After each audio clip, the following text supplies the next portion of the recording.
I don't even have to quote Bishop Strickland, Bishop Schneider, Cardinal Mueller, or any of the rest. I don't have to quote Archbishop Vigano. I can quote Bishop Robert Barron, and I could say that this is evidence that there are big issues in the church today. Here's a story out of CNA over the weekend.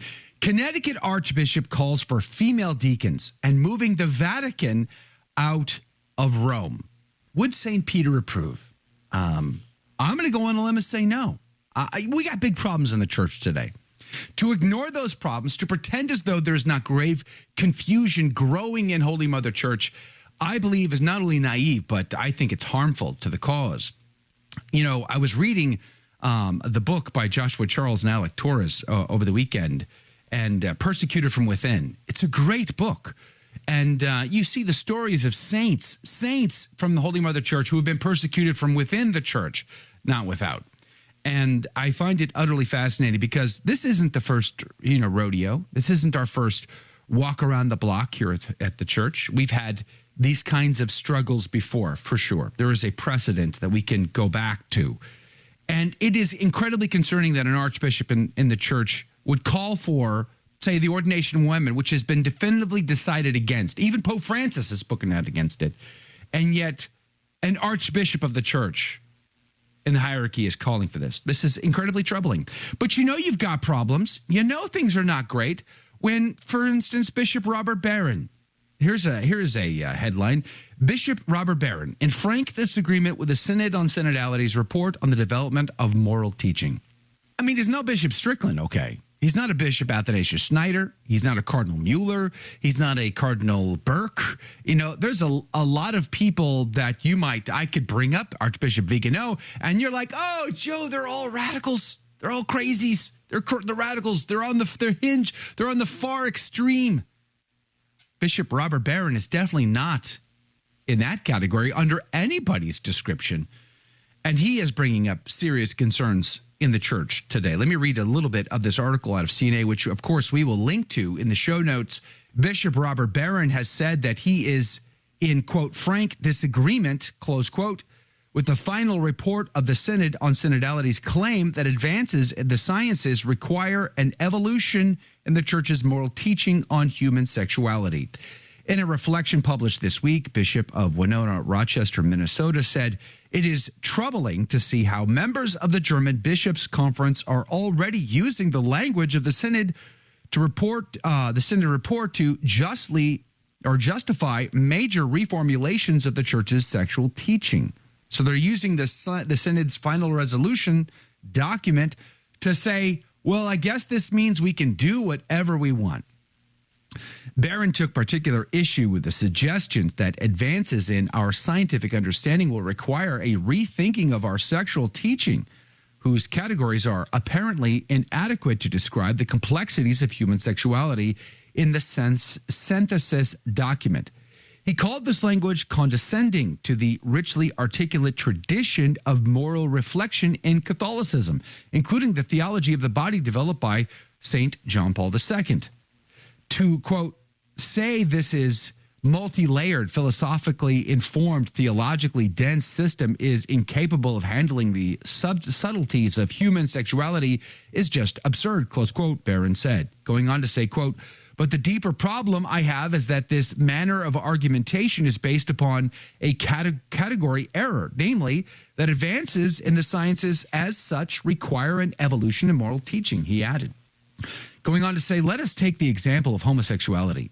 Evolutionary biology, anthropology, and chemistry might give us a fresh insight into the etiology and physical dimension of same-sex attraction, but they will not tell us a thing about whether homosexual behavior is right or wrong.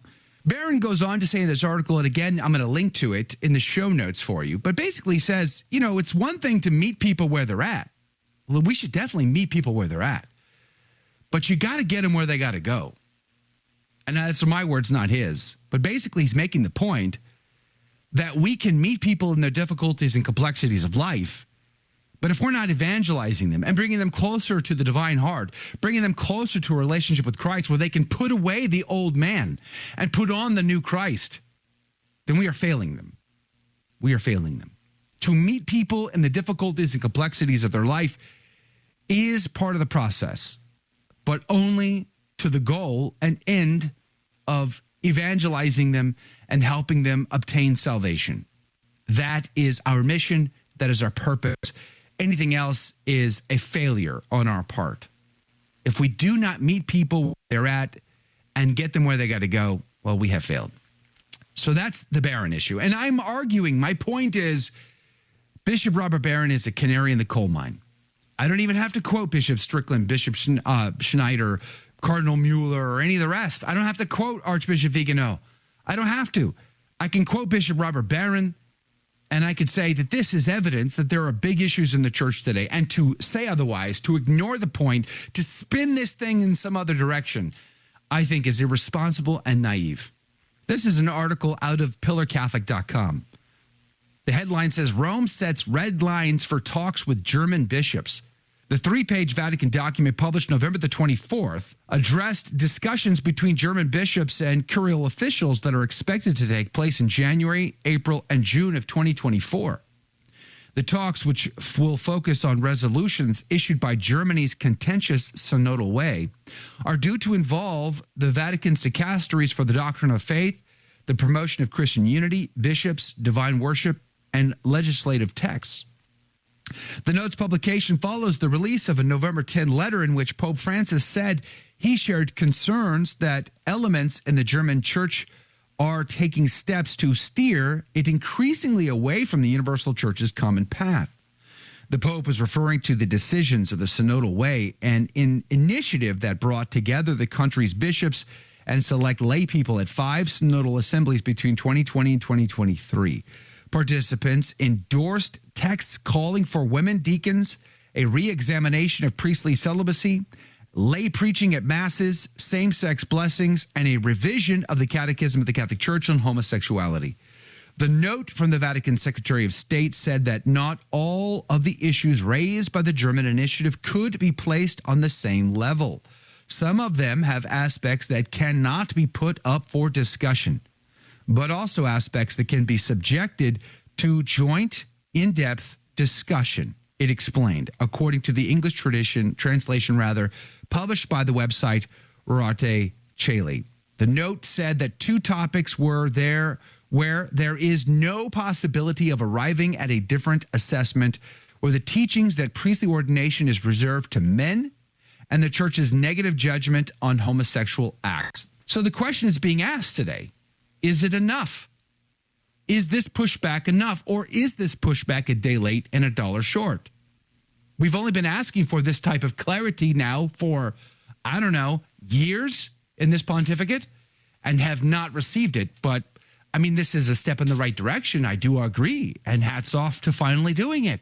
But nonetheless, where are we going to go with this? Why are we allowing for the further conversation that only adds more confusion and not clarity?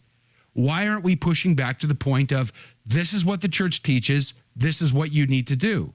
Or does that only apply to the so-called rad trads in Holy Mother Church? Are they the only ones? Is the Bishop Strickland crowd the only crowd that gets pushed back on and they get the apostolic visitation, but not the good Archbishop from Connecticut who wants to cancel the Vatican and apparently move it to where?